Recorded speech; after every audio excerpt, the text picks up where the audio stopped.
Assalamualaikum warahmatullahi wabarakatuh.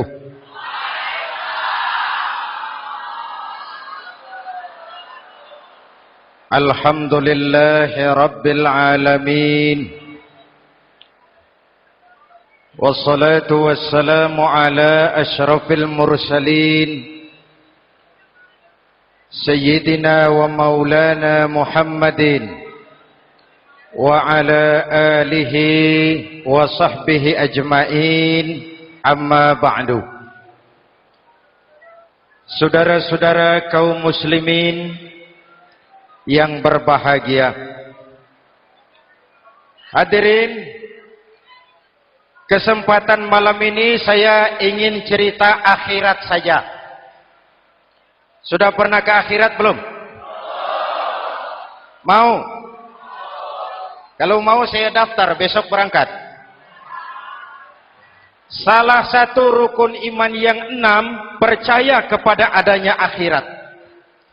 Satu saat alam ini akan hancur sehancur-hancurnya. Bumi, gempa, gunung, meletus, air laut tumpah ke darat. Planet-planet bertabrakan, halilintar menyambar, angin topan bertiup. Semua yang bernama hidup mati, itu kiamat. Lalu kita akan dibangkitkan di padang mahsyar, dibangkitkan dari kubur kita masing-masing.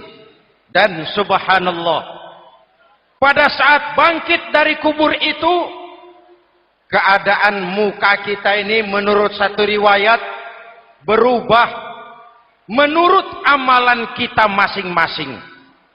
Jangan heran nanti ada yang dibangkitkan dari kuburnya itu mukanya berubah jadi muka tikus. Hebat sekali. Badannya badan manusia, tangannya tangan manusia, mukanya muka tikus. Sebab apa? Sebab waktu di dunia amalannya amalan tikus. Apa amalan tikus itu? Suka menggeragoti barang yang disimpan rapi-rapi.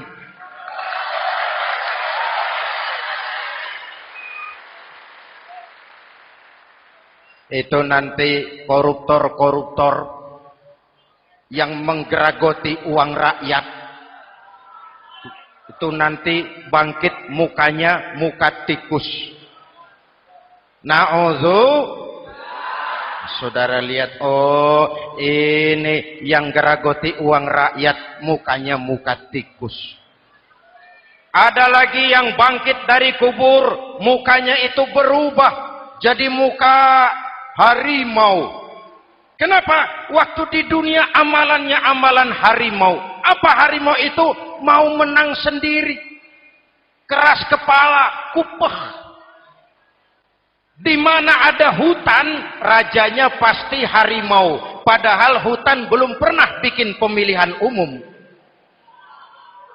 Betul? Tapi harimau tidak peduli. Ada pemilihan umum atau tidak, saya raja hutan. Setelah naik jadi raja di hutan, harimau bukan melindungi rakyatnya, malah makanin rakyatnya.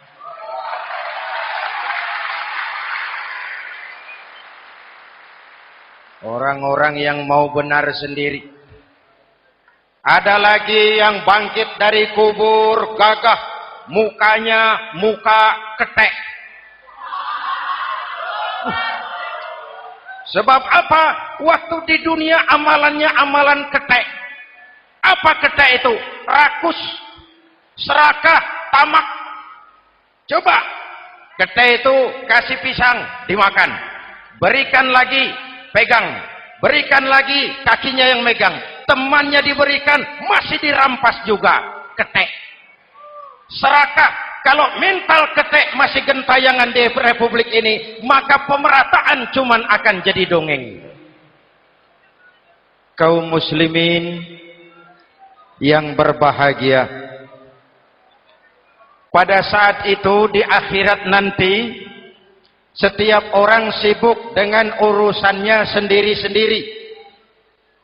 boleh jadi setiap kita lalu akan dimintakan pertanggungjawaban jawab. Boleh jadi orang tua tidak sempat lagi mengingat anaknya, saudara tidak lagi sempat memikirkan saudaranya. Tiap orang akan dimintakan pertanggungjawaban jawab. Dalam kondisi seperti itu, Rasulullah mengajarkan sab'atun yudhilluhumullahu yawma la dhilla illa zilluh. Ada 7 golongan manusia yang di akhirat nanti akan langsung mendapat perlindungan dari Allah Subhanahu wa taala. Orang lain sibuk, dia tenang. Orang lain resah dan gelisah, dia ayem. Kenapa? Mendapat perlindungan dari Allah. Sebab ketika di dunia ia memberikan perlindungan kepada orang banyak.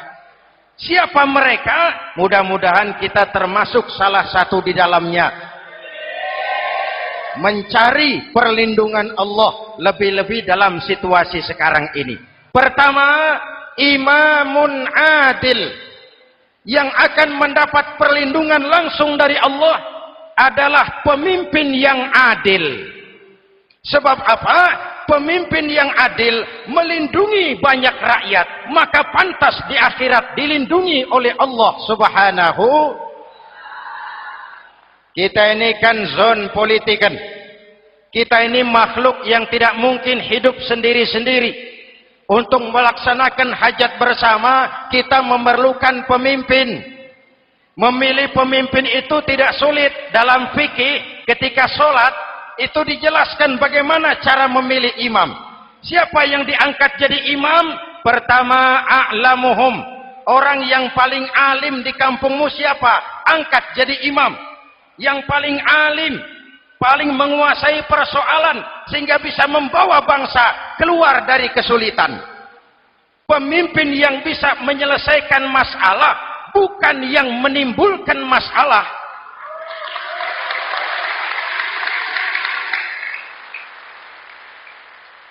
Apalagi kalau pemimpinnya jadi masalah, bagian dari masalah. Ini namanya pengurus jadi urusan. A'lamuhum. Pak, di kampung saya ada 2 orang. Alimnya sama. Yang mana yang jadi imam? Afsahuhum. Yang lebih fasih lidahnya. Yang paling pandai menyuarakan aspirasi rakyatnya. Punya sense of crisis. Yang satu alim tapi pelo. Yang satu alim tidak pelo, yang tidak pelo jadi imam. Kenapa? Tidak sah orang fasih bermakmum kepada imam pelo. Pak, ini imam pelo, makmum pelo semua. Sah. Namanya kampung pelo. Aduh Pak, ini 2 orang alimnya sama, fasihnya sama. Yang mana yang jadi imam? Aktsaruhum sinnan, yang lebih tua umurnya, senioritas baru dihitung. Lahirnya bareng Pak. Yang mana yang jadi imam? Awaluhum hijratan, yang lebih dulu tinggal di situ, yang punya semangat nasionalisme yang tinggi, yang cinta kepada bangsa dan rakyatnya. Sudah ada imam? Sudah. Ayo azan. Apa azan itu? Proklamasi. Salat mau dimulai. Sudah azan? Sudah. Qobliyah 2 rakaat. Qobliyah. Apa qobliyah itu? Dulu ada namanya Panitia Persiapan Kemerdekaan Indonesia. Qobliyah. Sudah qobliyah? Sudah. Luruskan shaf. Atur barisan yang lurus. Rapatkan barisan. Apa ini? Bentuk pemerintahan yang kompak, bersih, berwibawa. Jangan sesama elit saling tawuran.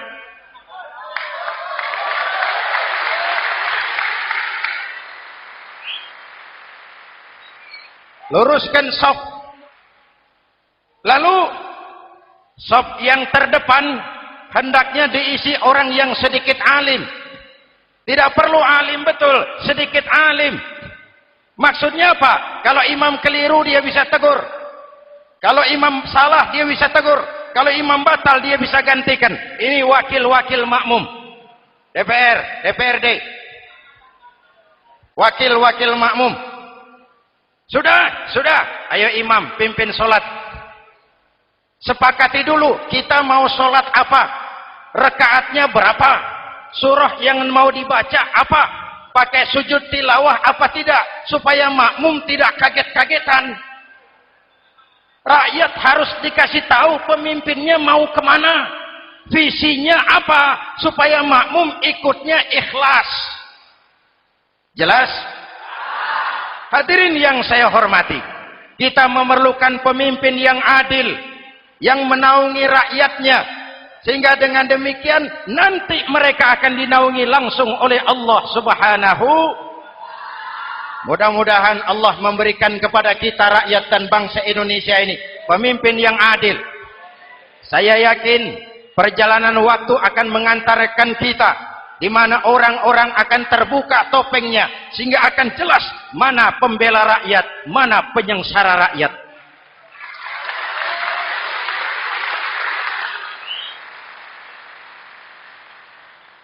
Lalu sebenarnya tiap kita ini kan pemimpin.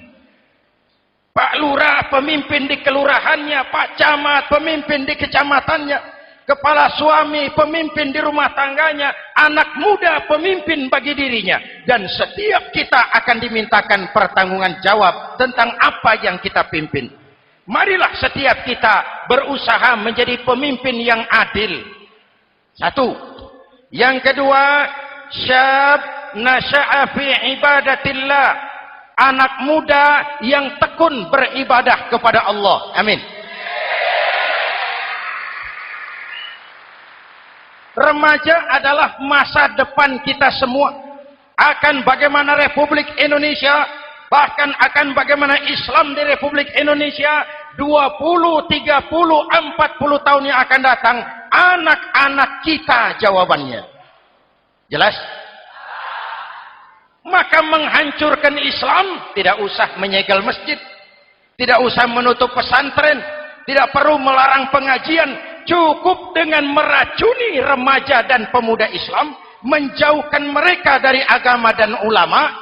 Kalau mereka sudah jauh dari agama dan ulama, tinggal menunggu pergantian generasi.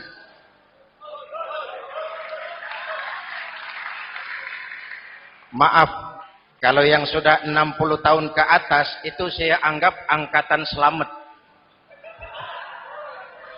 Generasi tanda seru.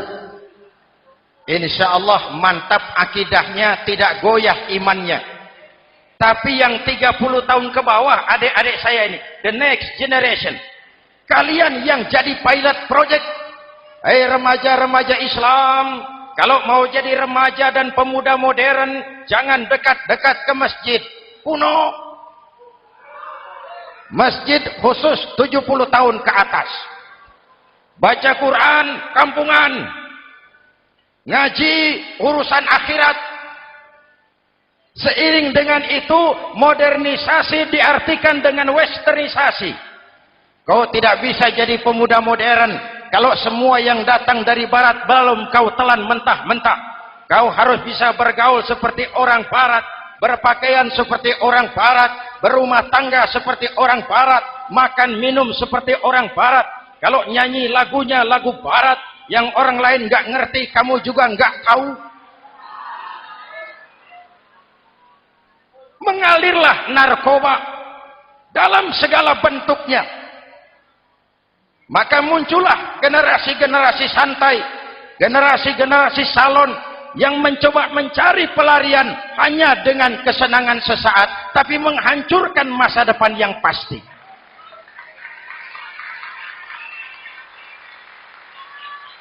Maka mengalirlah free love, free sex, Samenleben, hidup bersama di luar nikah alias kumpul. Ya sama saja, kumpul kebo, kumpul embek itu sama.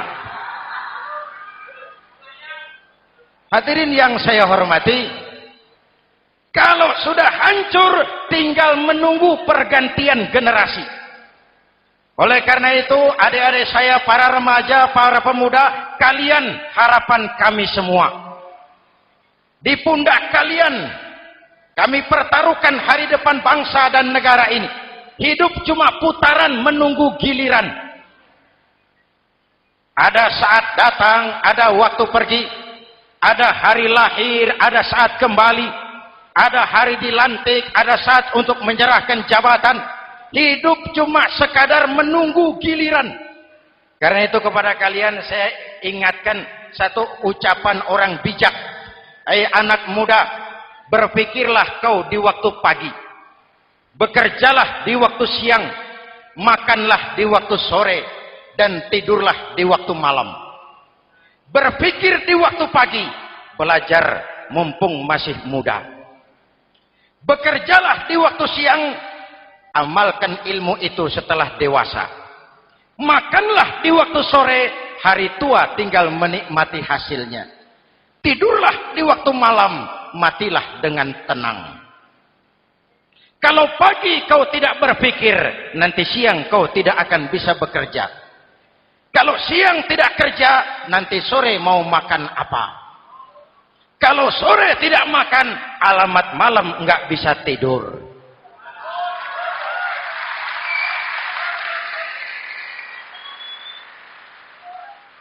Kalau waktu remaja, waktu muda maunya santai-santai saja, dewasanya bingung. Kalau dewasanya bingung, hari tua terlunta-lunta. Kalau hari tua terlunta-lunta, matinya menteleng. Maka lebih baik makan singkong betulan daripada makan roti mimpi. Ayo, makan singkong betulan, makan roti mimpi, lebih bagus mana? Lebih bagus makan roti betulan. Kalau perlu, lebih baik sekolah sambil dagang koran, sekolah sambil parkir mobil, sekolah sambil semir sepatu, daripada petatang peteteng tanpa prospek hari depan yang ada artinya.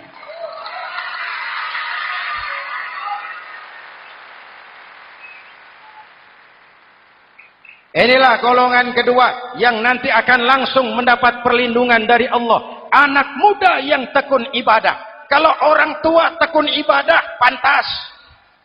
Orang tua rajin ibadah, tidak istimewa. Masya Allah Pak, itu orang tahajudnya hebat, wirid yasinnya mantap, puasanya luar biasa, zikirnya mantap. Umurnya berapa? 70. Wajar. Lalarwi sanjo. Sudah larut senja. Kalau 70 masih jadi preman, kapan tobatnya? Tapi kalau ada anak muda, darahnya masih mengalir dengan panas, keinginannya masih sejuta khayal, dia bisa salurkan di jalan Allah, itu amat disukai Allah, dan itu akan mendapat perlindungan langsung dari Allah Subhanahu. Hadirin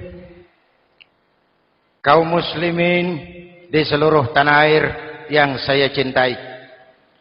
Sekarang kita sampai kepada golongan ketiga yang nanti dinaungi Allah. Itu siapa? Rajulun qalbuhu mu'allakun bil masajid. Seseorang yang hatinya selalu terpaut kepada masjid. Masjid memang tempat melaksanakan sholat, tapi lebih dari itu dia adalah pusat kegiatan umat. Umat Islam dengan masjid seperti ikan dengan air, tidak boleh berpisah. Sehingga ada hadis qudsi mengajarkan, inna buyuti fil ardil masajid wa inna zuwari fiha ummaruha. Rumahku di permukaan bumi adalah masjid. Orang-orang yang memakmurkan masjid adalah tamuku. Dari masjidlah terpancar semangat silaturahmi, dan itu yang sangat kita perlukan sekarang. Di tengah-tengah kerentanan kita sebagai bangsa, masjid harus jadi lem perekat. Di sini siapapun yang datang mengucapkan assalamualaikum, betul? Menebarkan salam, menebarkan rasa damai, bersalaman. Kata Nabi, ma min muslimaini yaltaqiyani fayatasafahani illa ghafarallahu dzunubahuma. Apabila dua orang Islam bertemu lalu bersalam-salaman, Allah akan menghapuskan dosa yang terjadi di antara kedua orang itu. Bangsa kita sedang rentan perpecahan. Benih-benih disintegrasi bertebaran di mana-mana. Maka mari kita kembali ke masjid untuk menyusun semangat kebersamaan, meluruskan saf, merapatkan barisan, dan menerjemahkannya di luar masjid. Ini ada kaitannya dengan faktor yang keempat, yang langsung dilindungi Allah. Siapa mereka? Rajulani tahabba fillahi ijtama'a alaihi wa tafarraqa alaihi. Dua orang yang bersaudara, bertemu karena Allah, berpisah karena Allah. Itu akan dilindungi langsung oleh Allah di hari akhirat nanti. Dua orang bersaudara, bertemu karena Allah, berpisah pun juga karena Allah. Tadi dalam perjalanan ke sini, saya melalui sebuah desa. Masih ada sisa-sisa tawuran antar desa. Saya tidak sebutkan desanya, itu rahasia perusahaan. Saya cuma prihatin, siapa lawan siapa? Siapa yang kita bakar rumahnya? Siapa yang kita sambiti dengan batu? Siapa yang kita rugikan? Padahal urusannya kadang-kadang sepele. Di satu desa misalnya, cuma urusan kaset jadi tawuran antar desa. Ini kan hal yang sangat sepele. Padahal Nabi mengajarkan dengan keras, kalau dua orang Islam saling bertengkar, al-qatil wal maktul finnar. Yang membunuh dan yang dibunuh, dua-duanya neraka. Sahabat bertanya, ya Rasul, kalau yang membunuh masuk neraka, pantas. Kenapa yang dibunuh neraka juga? Rasulullah senyum lalu berkata, yang dibunuh pun sudah punya niat membunuh. Cuma keduluan dibunuh. Andai kata tidak dibunuh, dia yang akan membunuh. Mari kita renungkan, kenapa sebagai bangsa kita seperti tercabut dari akar budaya kita. Kita jadi beringas, kita jadi brutal untuk hal yang sepele. Yang satu teriak Allahu Akbar, yang lain teriak Allahu Akbar. Siapa lawan siapa? Dulu Bung Tomo teriak Allahu Akbar, musuhnya londo. Sayyidina Hamzah, Khalid bin Walid teriak Allahu Akbar, yang dilawan kafir. Abu Jahal, Abu Lahab, Abu Sufyan. Sekarang si Ali lawan si Hasan, Hasan Allahu Akbar, Ali Allahu Akbar. Siapa lawan siapa?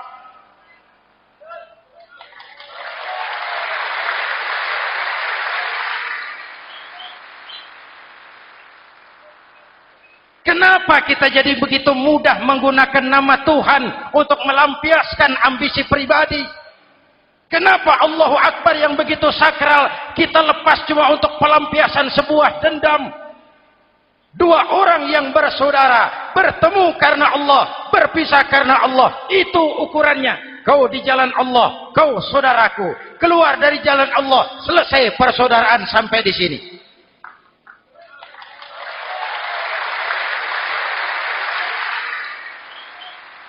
Hadirin, lewat mimbar ini saya kembali menekankan, mari kita pelihara kerukunan. Pertama, rukun antar umat seagama, sesama muslim harus bersatu. Yuk, kita rukun yuk. Kita kompak yuk. Kita bersatu yuk.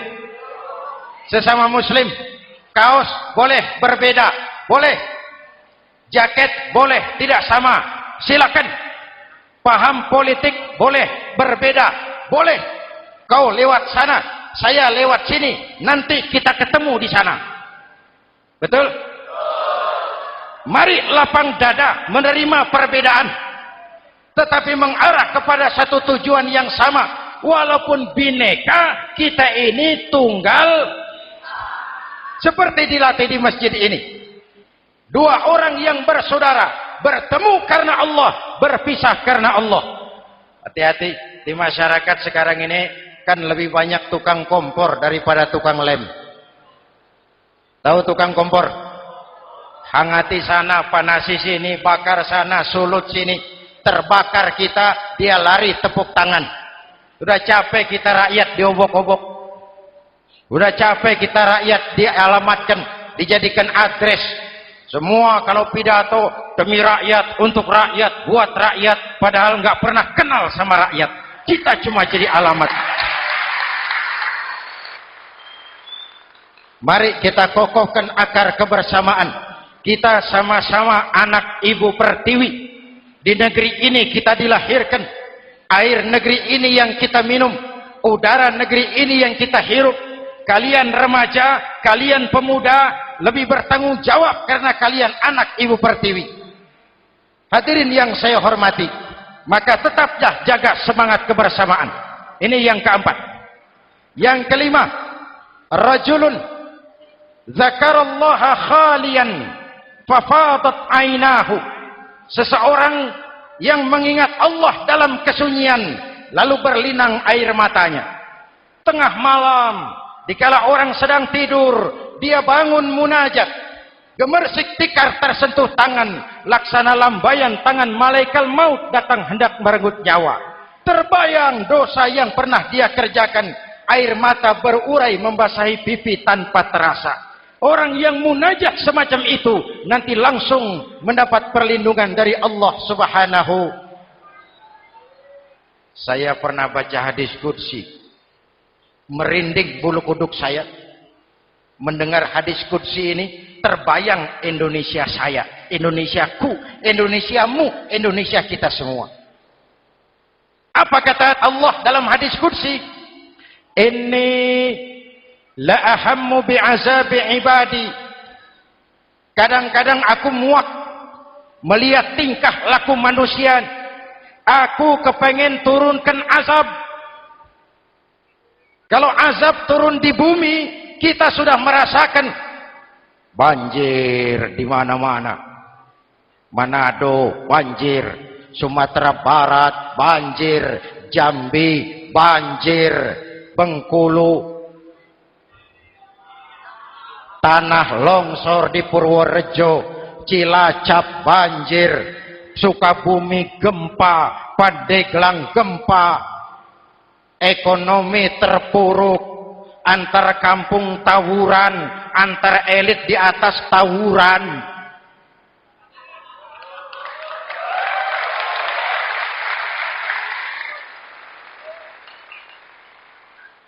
Hutang numpuk. 40% APBN kita ini sekarang cuma untuk bayar hutang. Itu pun dengan asumsi dolar 7.000, 9.000, artinya sekitar 50% APBN kita untuk bayar hutang. Untungnya sekarang ini yang agak menolong, harga minyak membaik di pasaran internasional. Hadirin yang saya hormati, ini lagi ngomong apa saya sih?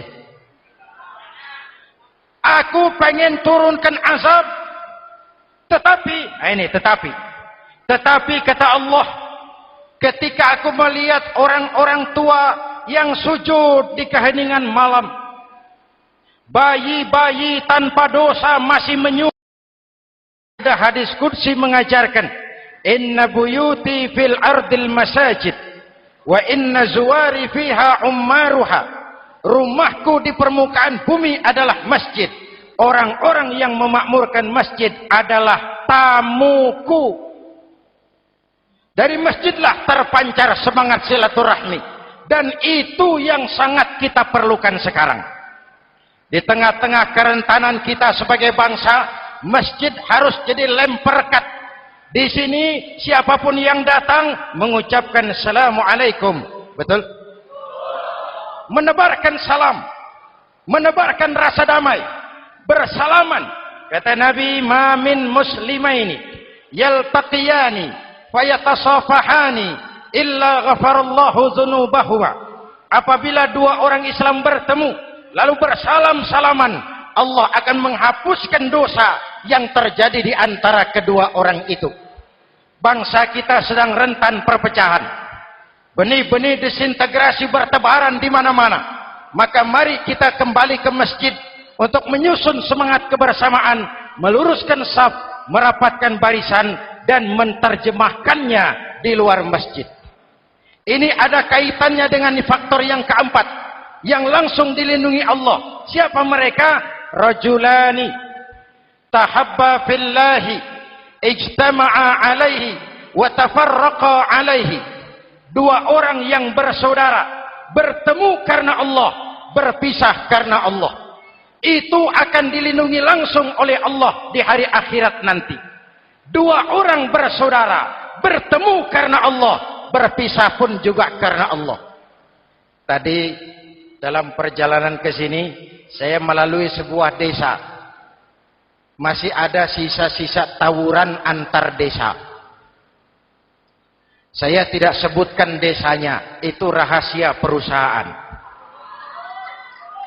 Saya cuma prihatin, siapa lawan siapa?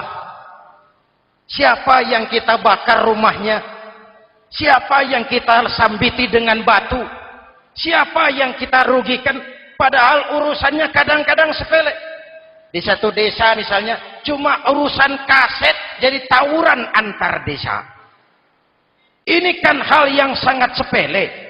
Padahal Nabi mengajarkan dengan keras, kalau dua orang Islam saling bertengkar, al-qatil wal maktul finnar. Yang membunuh dan yang dibunuh, dua-duanya neraka. Sahabat bertanya, ya Rasul, kalau yang membunuh masuk neraka, pantas. Kenapa yang dibunuh neraka juga? Rasulullah senyum lalu berkata, yang dibunuh pun sudah punya niat membunuh. Cuma keduluan dibunuh. Andai kata tidak dibunuh, dia yang akan membunuh. Mari kita renungkan, kenapa sebagai bangsa kita seperti tercabut dari akar budaya kita. Kita jadi beringas, kita jadi brutal untuk hal yang sepele. Yang satu teriak Allahu Akbar, yang lain teriak Allahu Akbar. Siapa lawan siapa? Dulu Bung Tomo teriak Allahu Akbar, musuhnya londo. Sayyidina Hamzah, Khalid bin Walid teriak Allahu Akbar, yang dilawan kafir. Abu Jahal, Abu Lahab, Abu Sufyan. Sekarang si Ali lawan si Hasan, Hasan Allahu Akbar, Ali Allahu Akbar. Siapa lawan siapa?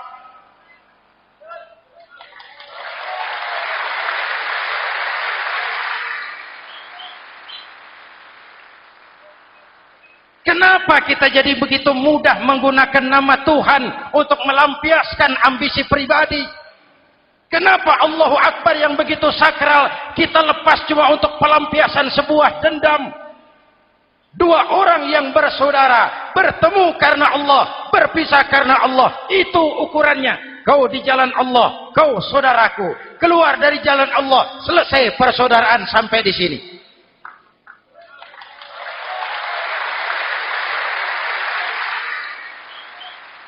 Hadirin, lewat mimbar ini saya kembali menekankan, mari kita pelihara kerukunan. Pertama, rukun antar umat seagama. Sesama muslim harus bersatu. Yuk, kita rukun yuk. Kita kompak yuk. Kita bersatu yuk. Sesama muslim, kaos boleh berbeda, boleh. Jaket boleh tidak sama, silakan. Paham politik boleh berbeda, boleh. Kau lewat sana, saya lewat sini, nanti kita ketemu di sana. Betul? Mari lapang dada menerima perbedaan, tetapi mengarah kepada satu tujuan yang sama. Walaupun bineka, kita ini tunggal. Seperti dilatih di masjid ini. Dua orang yang bersaudara, bertemu karena Allah, berpisah karena Allah. Hati-hati, di masyarakat sekarang ini kan lebih banyak tukang kompor daripada tukang lem. Tahu tukang kompor? Hangati sana, panasi sini, bakar sana, sulut sini. Terbakar kita, dia lari tepuk tangan. Udah capek kita rakyat diobok-obok. Udah capek kita rakyat dialamatkan, dijadikan address. Semua kalau pidato demi rakyat, untuk rakyat, buat rakyat, padahal nggak pernah kenal sama rakyat. Kita cuma jadi alamat. Mari kita kokohkan akar kebersamaan. Kita sama-sama anak Ibu Pertiwi. Di negeri ini kita dilahirkan. Air negeri ini yang kita minum. Udara negeri ini yang kita hirup. Kalian remaja, kalian pemuda, lebih bertanggung jawab karena kalian anak Ibu Pertiwi. Hadirin yang saya hormati, maka tetaplah jaga semangat kebersamaan. Ini yang keempat. Yang kelima, rajulun zakarallaha khalian fafadat ainahu. Seseorang yang mengingat Allah dalam kesunyian lalu berlinang air matanya. Tengah malam, dikala orang sedang tidur, dia bangun munajat. Gemersik tikar tersentuh tangan, laksana lambaian tangan malaikat maut datang hendak merenggut nyawa. Terbayang dosa yang pernah dia kerjakan, air mata berurai membasahi pipi tanpa terasa. Orang yang munajat semacam itu nanti langsung mendapat perlindungan dari Allah Subhanahu. Saya pernah baca hadis qudsi, merinding bulu kuduk saya mendengar hadis qudsi ini. Terbayang Indonesia saya, Indonesiaku, Indonesiamu, Indonesia kita semua. Apa kata Allah dalam hadis qudsi? Inni la ahammu bi'azabi ibadi. Kadang-kadang aku muak melihat tingkah laku manusia. Aku kepengen turunkan azab. Kalau azab turun di bumi, kita sudah merasakan banjir di mana-mana. Manado banjir, Sumatera Barat banjir, Jambi banjir, Bengkulu, tanah longsor di Purworejo, Cilacap banjir, Sukabumi gempa, Pandeglang gempa, ekonomi terpuruk, antar kampung tawuran, antar elit di atas tawuran.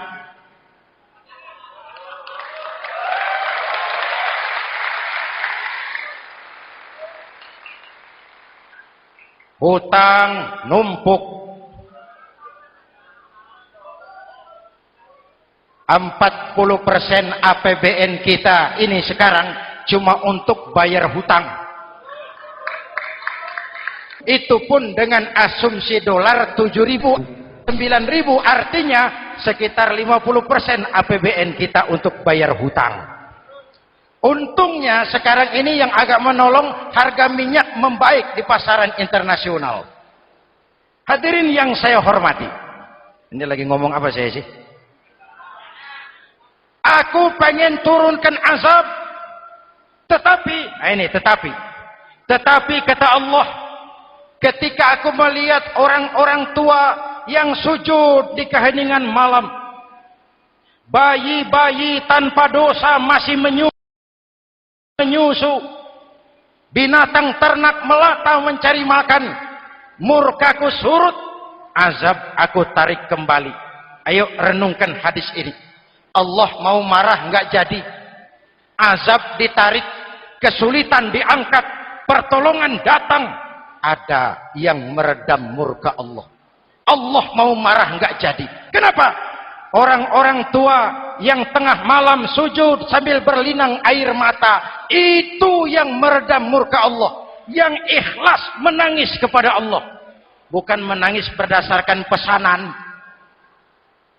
Ini kan sekarang apa yang nggak bisa dipesan?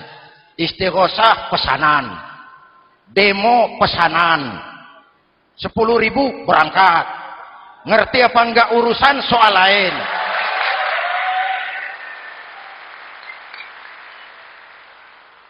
Jadi bukan demonstran, pekerja demo.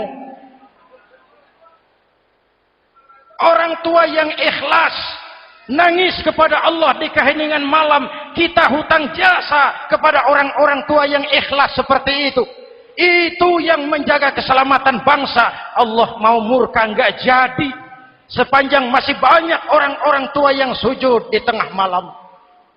Amin. Yang kedua, bayi tanpa dosa masih menyusu. Tanpa dosa. Binatang melata mencari makan. Sekarang bagaimana kesulitan enggak mau panjang.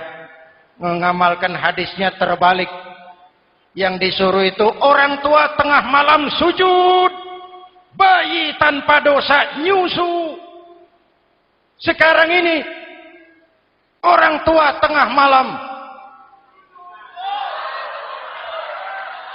nyusu, bayi tanpa dosa dibuang ke tempat sampah. Akibat pergaulan bebas, bayi tanpa dosa dibuang ke tempat sampah. Orang tua tengah malam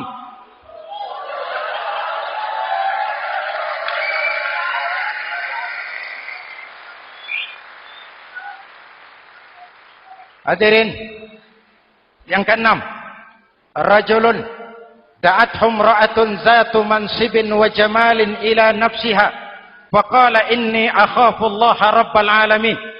Orang yang bermoral dibujuk rayu oleh perempuan cantik, lalu dia berkata, maaf, saya takut kepada Allah. Orang bermoral yang merasakan kehadiran Allah dekat dalam hidup. Umpama waktu puasa, saudara sholat zuhur. Sebelum sholat, saudara berwudu. Ketika berkemur, saudara korupsi. Sedikit airnya saudara minum. Jangankan polisi, teman wudu sebelah pun tidak tahu kalau waktu berkemur saudara korupsi. Kenapa kita tidak mau melakukan? Ada rasa malu kepada Allah. Ini yang perlu kita tumbuh kembangkan. Rasa malu kepada Allah subhanahu wa ta'ala.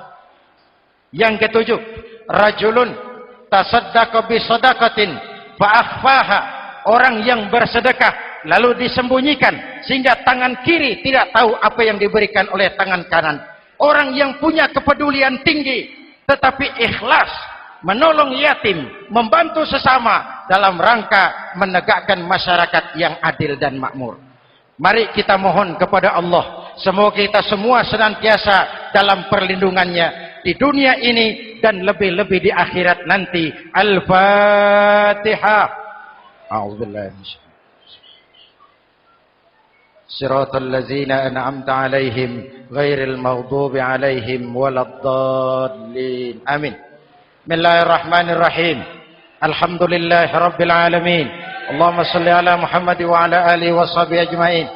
Rabbana taqabbal minna salatana wa siyamana wa qiyamana wa takhashu'ana wa ta'abbudana wa tammim taksirana ya arhamar rahimin. Allahumma ja'alna minas su'ada'il maqbulin wa la taj'alna minal ashqiya'il mardudin. Rabbana zalamna anfusana wa illam taghfir lana wa tarhamna lanakunanna minal khasirin. Afdalu ma qultuhu ana wan nabiyuna min qabli la ilaha illallah.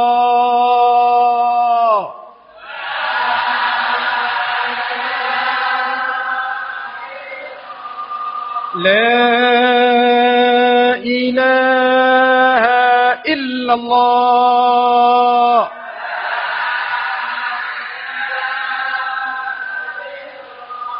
Muhammadur Rasulullah.